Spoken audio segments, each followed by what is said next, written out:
Hi friend, I just wanted to take a minute to invite you to our Lash Biz Babes Experience 2026. This is a one-day all online event happening on May 2nd, and our theme for the year is going all in. We are shaking things up and doing it differently than anyone ever has before. This is going to be an all online event as usual, but it's going to be 100% a curated journey throughout your day as we guide you through the mindset, strategy, and passion needed to go all in on your business to make it your best year in business yet. All lash artists, estheticians, and beauty professionals are invited to join us. There will be guided sessions, interactive workshops, a panel discussion, and big giveaways happening throughout that whole day.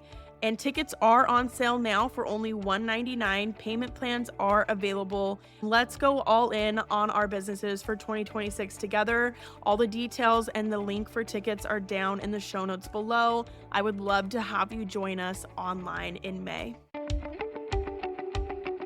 Welcome to Lash Biz Babes, the podcast for solo beauty business owners who want to build a full clientele and create a business and life that they truly love. My name is Erica. I'm your host. I'm a lash artist turned beauty business coach, lash educator, and social media manager for salons and beauty businesses.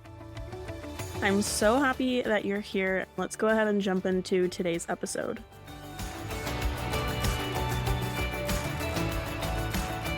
Welcome to this week's episode of Lash Biz Babes. I'm so excited to have a guest with us this week, my friend Sydnee. If you have attended any of our online conferences in the past, she has been a speaker at those before, and so we absolutely love Sydnee, and we're really excited to actually have her on the show today. Let me tell you a little bit about her. Sydnee is a powerhouse educator, branding connoisseur, and a business coach from Puyallup, Washington. She's helped beauty pros all over the world step confidently into their next level, whether that's mastering lash artistry, mindset, marketing, or evolving from artist to educator. Her mission is to raise the standard of the industry by leading the next generation with clarity, confidence, and credibility. So Sydnee, welcome to the show. So happy to have you. If you just want to start by introducing yourself and telling us how you got started in the industry. Yeah, thanks so much for having me, Erica. I got started in the industry just lashing in 2017. I think I graduated and worked for someone for a couple months, and then I was on my own. So I've been a solo lash artist for, 8 years now? Yeah, around 8 years now. And then I started training other lash artists around 2020. And then it's just slowly evolved from now training other artists to becoming educators as well. Yeah, I love that. Your trainings and like everything you do, like your content on social media, I absolutely love all the things that you are educating on and helping artists with, and the success stories that you share and like the wins you share for people. Those are super cool too. You're amazing. Thank you. You work with so many solo beauty business owners. What made you so passionate about branding specifically in this industry? Because if you didn't know, Sydnee does a lot and talks a lot about branding and marketing on her socials and in her education as well. Yeah, I think what really sparked this interest was back in, I want to say 2023, I had a lash company, Zalora, and in the process of creating that, I had to do a lot of work on the back end to build a different brand that was separate from my like trainings and coaching business. And I had invested a lot of money into like learning and educating myself on how to do it right. And so one of the things that I learned in there was branding and how powerful it can be for an e-commerce. And then moving that thought process into the beauty world, I felt like nobody was really giving it the attention that it deserves. But once I started like implementing it into my beauty brand, I realized how powerful it was, especially to set yourself apart from the competition that's out there, because there are so many lash artists out there. So that's kind of now my passion, is teaching other lash artists how they can differentiate themselves from everybody else and kind of stand out in that saturated market. Yeah, I think that's super cool, especially because I think a lot of lash artists do really feel like it's saturated and it's only getting worse. But this definitely is one of the ways that you can absolutely stand out. And that kind of ties into my next question too, is like a lot of artists feel like everyone's branding looks the same online. I know I see a lot with like the newspapers and like the blazers and, things like that. I see that pretty often. So how can beauty pros stand out visually without reinventing the wheel or burning themselves out? Yeah, that's a really great question. And I do agree that I think like a lot of the content that we see out there, has like the white background. We're wearing super neutral outfits. We have the newspaper. We have like the same props over and over again. So we start to like bleed into like almost the same person. The best way that we can set ourselves apart is literally doing the opposite. And I know it sounds so obvious, but there's a couple important things to keep in mind when we're doing the opposite. One of them is figuring out our color palette before we actually start shooting. And I don't think a lot of people take this into consideration. They're like, oh, I booked a branding session. The photographer is going to take care of everything. She's going to make me look great. The background's going to be great. It's going to be amazing. When in reality, that's kind of what is going to give us a copy and paste style visually. So if we can backtrack and start to think about our color palette before, what we can do is either wear something that's in our color palette or have our background, like location, be something that's in our color palette. So for example, my color palette is super neutral. I actually only do like grays, cream, charcoals, and then I have a pop of yellow. Don't know about you, but I do not look good in yellow. So I don't wear it. Me either. Yeah. I don't wear it. But like if your pop of color is pink and you look really cute in pink, by all means wear the pink color or blue, whatever it is, wear your pop of color. For me, I do shoot in a neutral location and then I wear something neutral, but my graphics in the background have that pop of yellow. And then in my salon studio, I've actually painted my room yellow. It's a cute little graphic design. It's not like full yellow. It's very cute. I've seen pictures of it. It's super cute. Thank you. But yeah, every time I like shoot in my salon, I have my brand colors in the background. So visually it all feeds in together. One of the other things too, kind of like what you mentioned with the newspaper, it's super cute. I think it had its moment, but I think we need to start doing something else. And one of the ways we can start thinking about doing something else is taking posing into consideration. And I know this can be a hard one for most people because we're not professional models. It's really scary and intimidating being in front of the camera. But I think a lot of people play it safe when it comes to posing, especially if they're just kind of leaving it up to their photographer to do this. So I have two different tips. One of them is telling your photographer what you want, like the poses that you want. So I always recommend, and I'll get into this a little bit later too, but like figuring out your brand archetype before you do your photo shoot. And I'll give a couple examples. So like, let's say your brand archetype is a lover and you're going to want to be shooting in really soft, feminine poses, flirty smiles. You're going to want to be wearing something silk, corset, maybe low cut. Versus if your brand archetype is more of a ruler, so think like lawyer, she's probably going to be wearing a blazer, sitting hands folded or arms crossed with a really serious expression. Those two give very different vibes, and we can carry that into literally all of the different archetypes. So even like the rebel archetype, she would probably be wearing like Doc Martens, leather, anything that goes against typical beauty standards. The camera angles are going to be a lot different. They're going to be shot from like high or low. Maybe she's like laying on the floor doing some weird quirky poses. So all of those give a different vibe. So yeah, figuring out your brand archetype before you go into the photo session is going to be really important. What I like to do is once I know the archetype, I like to go to Pinterest and just type in like lover archetype photo shoot or like soft feminine portraits, female portraits. Stay away from just typing into Pinterest like branding photo shoots or beauty business branding photo shoots because it's going to show you the same thing. That's why everybody's looks the same. Try and think a little bit outside of the box. And same thing if like, you're a different archetype, if you're like a rebel or an outlaw, try typing in some of those keywords, like rebel portrait photo shoots, women. See what pops up, see what you like, create a mood board of one, the poses that you like, and then two, the camera angles that you like too. And then I like to write notes on my mood board of like, hey, I love this pose, or I love the camera angle that looks like this. And then your photographer has something to go off of too. So she's not just like shooting in the dark and doing like her generic process that she does with every single client.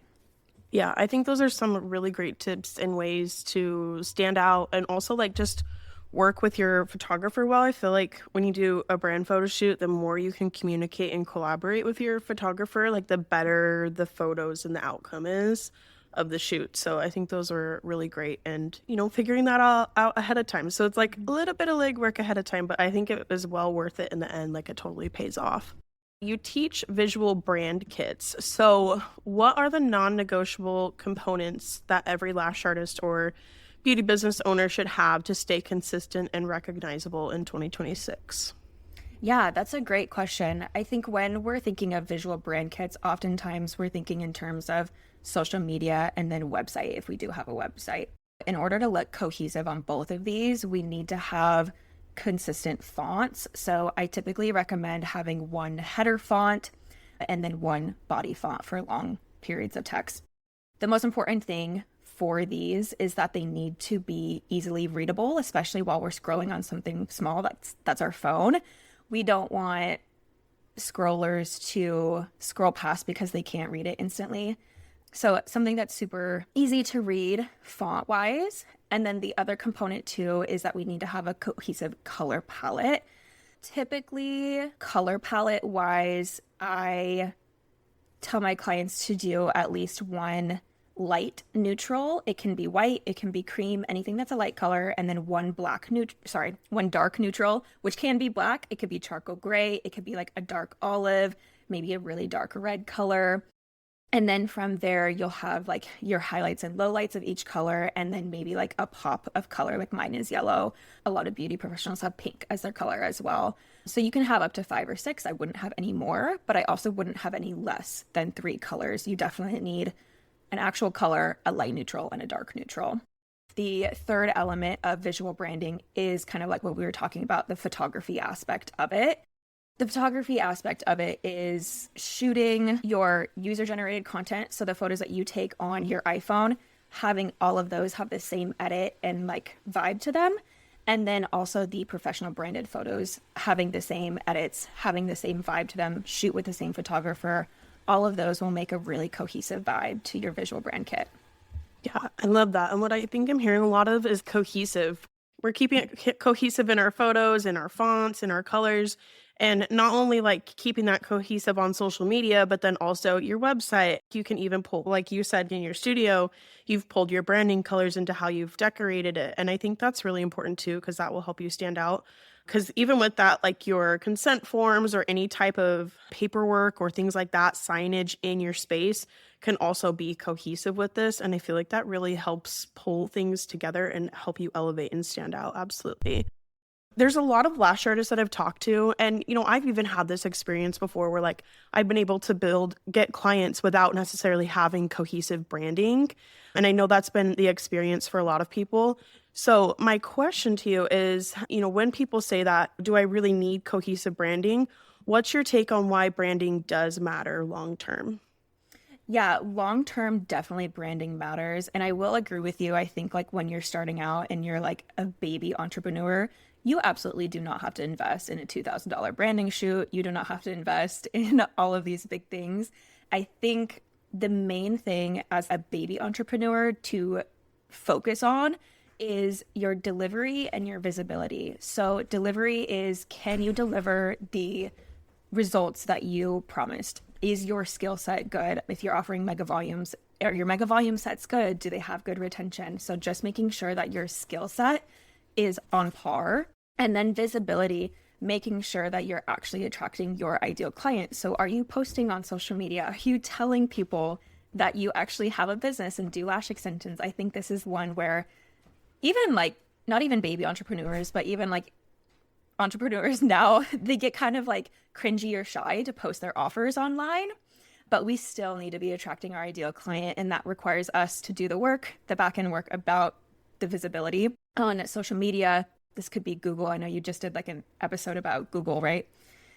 Anything like that, paid ads, get your business visible to people. And then I think the next pillar that's really important is our brand positioning. This is where we come in and say, hey, I want to be known as a high-end brand. I want to be known as a luxury brand, put whatever adjective in there that you want.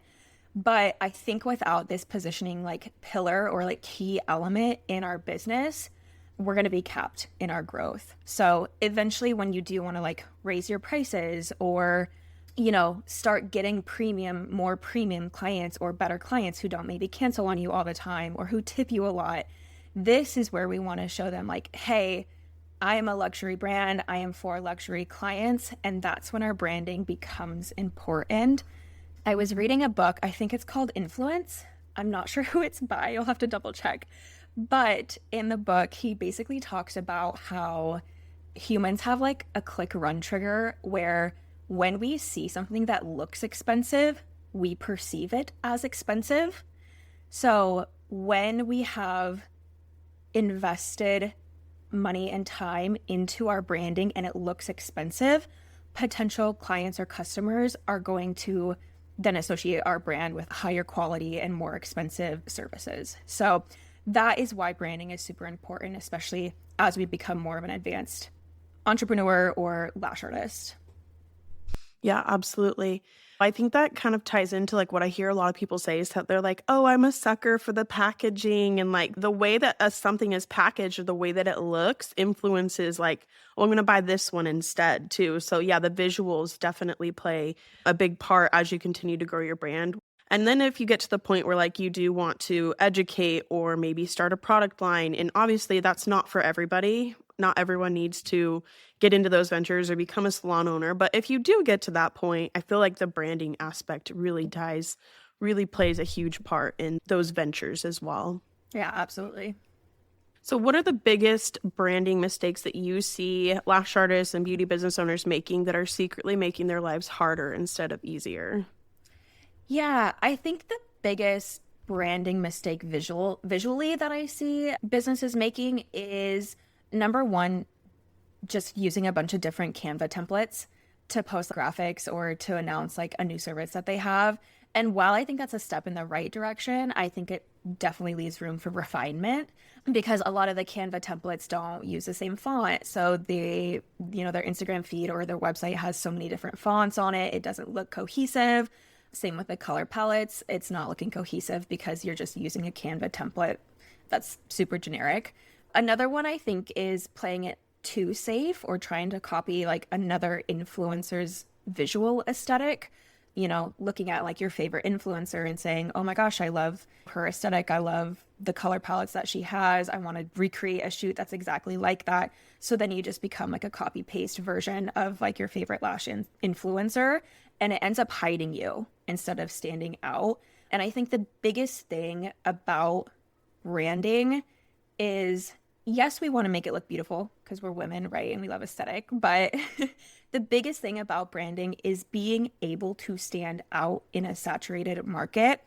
When we stand out, clients that see us on Instagram all the time, maybe they're not even a client of us currently, but they see our stuff all the time. When we're posting things that are unique to us, they start to recognize us more. And as soon as they can start to recognize us by, you know, scrolling through Instagram or TikTok, we're going to be staying at the top of their minds. And when we're at the top of their minds, they're going to choose us the next time they want to book a fill or the next time they want to book a full set or whatever service they have. So branding necessarily isn't all about the visuals. It's really about the reputation or sticking in your potential client's mind. Yeah, absolutely. Like being recognizable to them so that they're like, oh, I want to book lash extensions, and you're the first person that they think of. Yeah, I love that. And I think I definitely made both of those mistakes when I first started out as a lash artist because, you know, you don't learn any of this stuff in school. And then you're like, okay, great, Canva. But, Yeah. you know, they do have the brand kits on Canva too. So you can put in like your logos and you can preset your colors and your fonts. Then if like you do want to use a template, you can switch out the fonts to your fonts and the colors to your colors and kind of rearrange things to match like your aesthetic. So it still makes it easy on you, but you're not using, you know, it's not all super mismatched. And I know I definitely, when I first got started on Instagram as a lash artist, was like, I don't know what I'm doing, so I'm just going to follow what everyone else is doing. But that's exactly what happens is like what you said, you blend in with everybody else and you're like copy and paste of all your favorite lash artists. And so that doesn't help you stand out whatsoever. Yeah. I would know from personal experience. So great advice on that one. But there are definitely easy ways to avoid making those mistakes for sure. You talked about brand archetypes a little bit ago. Can you explain a little bit more about what they are and how they help attract the right clients instead of just more clients? Yeah, so brand archetypes are basically personalities for brands. Like, in the movies, there's always like the hero, there's always the rebel, the girl next door, or like the wise mentor or teacher. So these are personality types that show up over and over because humans just naturally connect with familiar energy or characters. Essentially, that's what brand archetypes are. It's the same idea except for business. And the original idea came from a psychologist called Carl Jung, who believed that humans were wired to recognize certain personality patterns. And marketing just said, hey, we're going to borrow that concept and apply it to our brands. And I think that's more prevalent now than ever since the industry is so saturated. People don't buy from companies anymore. People buy from people. So that's why it's super important to identify with an archetype so that we can relate to our potential clients. But that's essentially what brand archetypes are. There's about 12 different archetypes, and you can dive more into this with like a simple Google search or ChatGPT if you love chat. There's also a really great book on this if you want to get super in depth. It's called The Hero and the Outlaw. It's basically like a full breakdown of how archetypes work in every single archetype that can be. But I think there's only like a handful that are best used in like our niche, in the beauty niche, which are the lover archetype, sage, creator, rebel, explorer, and then sometimes that queen archetype. So yeah, that's kind of like the rundown on that. Yeah, I love it. I think the first time I ever heard of that was when you talked about it at Lash was Babes Online Conference, and I was like, oh my gosh, this is so great. And yeah, it's like definitely pulling all the psychology of things behind it and helps you really solidify your brand and like not only just the visuals of it, but like your brand voice and the way you write your captions and all of that. Like it really informs every part of your branding. So super cool aspect. And I love that you teach on that. Don't you have an online course or something for that? Is that already out or is that coming? Or I feel like I saw something. Yeah. The brand archetype course is coming. Okay. My pregnant brain has not put it together yet, Well, but I do have my How to Build Your Own Brand Kit course on my website. I think we have that linked in the show notes also. It's like $75. So perfect. Yeah, I was like, I know you talked about maybe doing it, but I don't know if that ever like came to be yet or not. But yeah, I think that would be really cool.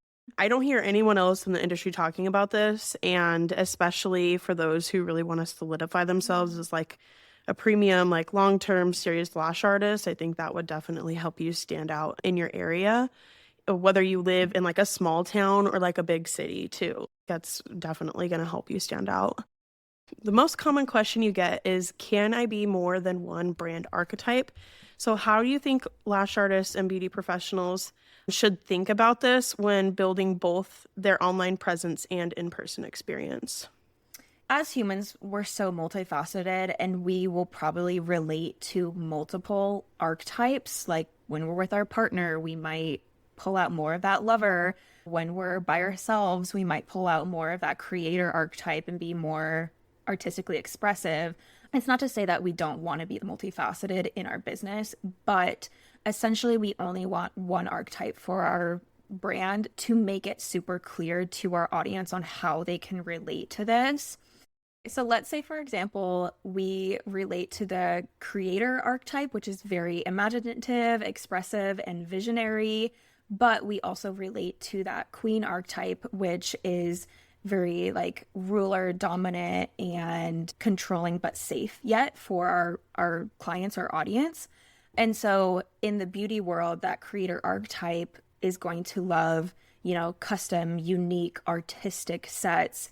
They talk a lot about like design and vision, and they attract clients who want something that's made for them, that's not cookie cutter, but clients might come to them saying like, do whatever you want. I love your work. I want something like artistic and very unique. Whereas if you also relate to the queen archetype, clients are going to be attracted to you because you are offering the same steady set. It's quick. They know exactly what they're going to get. They're going to come to you. They know it's only going to take like 45 minutes. They're out. It's quality and safety over creativity. when you pull from both, it creates kind of a confusion as to who is attracted to you. You might end up getting both, or you might end up getting none because you're creating a confusion. Like, do your clients want the safety of knowing what they're going to get from you, or do they go to you for that creative expression and that artistic ability? That's why we really only want to pull from one archetype to attract that client that we want. I love it. And it's so interesting to me too, because when you're talking about like these two specific archetypes, for example, I can think in my head of like, oh, this lash artist I know online fits in the creative side of things, or this lash artist fits in with this is what to expect and like the safety and the quality. That definitely plays into a lot of like what I do too with social media management, because we have to help brands like refine what their messaging is and what they want to be known for. And like, how are we pulling that into your captions and how are we talking about those things? So it's just funny that you're like, oh, talking about the different types. And I'm like, oh yeah, I can think of exactly who I feel like would fit in these different categories. And not that they like are in a box or like fit in a mold or a label or anything, but just like, that's who they are. You know, they're more creative, or they offer a really steady experience for their clients. So yeah, that's pretty cool. I love that. Just to kind of wrap things up, are there any books like related to business, branding, mindset, personal growth that you've loved or that have helped shape you as a leader and educator? Yeah, so the book on branding that I would highly recommend, I think I already mentioned it, but it's called The Hero and the Outlaw. I don't remember the authors, but there's two authors. That's that okay. one's really good. That's a really good one. And then one that I'm reading right now is called Influence, and it's all about how to influence. A couple other branding books that are really good if you're stuck in that kind of like copy paste mindset is Blue Ocean Strategy and Zigzag. Zigzag is really short and they're really easy concepts to comprehend. Blue Ocean Strategy is a little bit longer of a read, but it's really, really great. And it talks about the importance of being different and how to set yourself apart from everybody else in your industry. So those are 4 books that I highly, highly recommend. They're super easy to just pop on in your car on your way to work. I'm going to add those to my list for sure, because this is definitely something like I even want to work on more in my own businesses as well. So like any last tips or advice that you would give to someone listening who's like, I want to do better with branding this year, or, you know, this is something I've been struggling with, like what advice would you give to them? Yeah, I think the biggest piece of advice is just to stray away from what everyone else is doing and figure out your own path. Get in tune with your own values, kind of like what you were talking about with, you know, your social media clients. It's like, what voice do we have for them? These come from your values. Are your values creative expression, or are your values, you know, safety? Are they connection? So really hone into your own values and not somebody else's. Just be as unique and you and authentic as possible. That's the best advice. Just being yourself. I feel like that's, especially as we go into 2026, going to become even more prevalent, because truly at the core of what I think is working really well right now is like personal brands. And that's kind of what we've been talking about, like being yourself and like creating a brand out of who you are and your values. Thank you so much for coming on and sharing your advice and your expertise with us. Where can they find you on social media to connect with you? Yeah, thank you so much for having me. Social media, Pacific Beauty Cove is my Instagram and TikTok, so you can find me on there. And I do have an online course that you can get for $75, how to build your own branding kit. This is the visual aspect, so it doesn't dive into like the brand archetypes or values or anything, but it's definitely a really great head start that you can get to creating your branding kit. Yeah. Those are all my socials. Yeah. We're gonna have all those linked down in the show notes below as well, along with the course and her social media pages. Thank you so much for coming on. I loved getting to talk with you. Thanks, Erica.